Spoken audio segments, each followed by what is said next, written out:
বিসমিল্লাহির রহমানির রহিম। রাসূলুল্লাহ সাল্লাল্লাহু আলাইহি ওয়াসাল্লাম বলেছেন, বৃষ্টির সময় দোয়া কবুল হয়। তাই যখন বৃষ্টি আসবে তখন আমরা বিভিন্ন খেলাধুলায় এবং দুষ্টমিতে লিপ্ত না হয়ে বৃষ্টির সময় প্রার্থনা করব।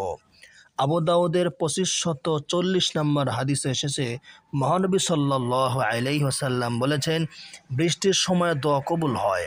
তাই ওই সময় আপনারা আপনাদের কাঙ্ক্ষিত দোয়া করে দোয়া কবুল করিয়ে নেবেন। আমাদের মধ্যে এমন কেউ নেই যে কম বেশি বালা মুসিবতের মধ্যে নেই। তাই যারা বিপদের মধ্যে পড়ে আছেন, বিপদ থেকে মুক্তির জন্যে, ঋণ মুক্তির জন্যে, গুনাহ মাফের জন্যে যে কোনো দোয়া যাই করবেন আল্লাহ তাআলা তাই কবুল এবং মঞ্জুর করে নেবেন। তবে বৃষ্টির সময় এই দোয়াটি পড়বেন, আল্লাহুম্মা সুববান নাফিআ। হে আল্লাহ, আপনি আমাদেরকে কল্যাণকর বৃষ্টি দান করুন, ক্ষতিকর বৃষ্টি থেকে হেফাজত করুন।